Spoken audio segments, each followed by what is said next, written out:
மவுலிவாக்கத்தில் 11 மாடி கட்டடம் இடிக்கப்படும் நிலைக்கான காரணங்கள் பலருக்கும் பாடமாக இருக்கக்கூடும். அவை என்ன என்பதை தற்போது பார்க்கலாம்.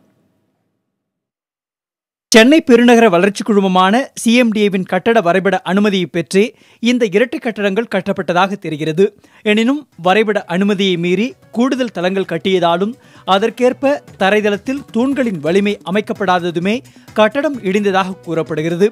தரைதளத்தில் கூடுதல் வாகன நிறுத்தமிடம் அமைப்பதற்காக ஏற்கனவே கட்டப்பட்ட 2 முக்கிய தூண்களை பொறியாளர்கள் அகற்றியதும் கட்டடம் பலவீனமாக காரணமென விசாரணைக்குழு அறிக்கையில் தெரிவிக்கப்பட்டது.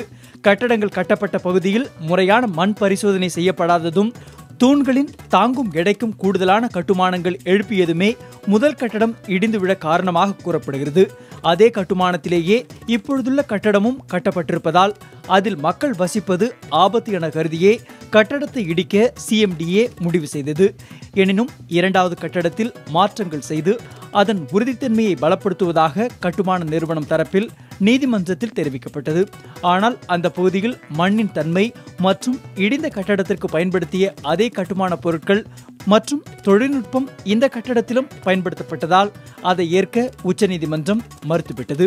மவுலிவாக்கம் கட்டடம் மட்டுமின்றி அதன் அருகில் வசிப்பவர்களின் பாதுகாப்பையும் கருத்தில் கொள்வதுடன் எதிர்காலத்தில் அரசு துறைகள், கட்டுமான நிறுவனங்கள் மட்டுமின்றி வாடிக்கையாளர்களையும் எச்சரிப்பதாகவே இந்த முடிவு அமைவதாக கருதலாம்.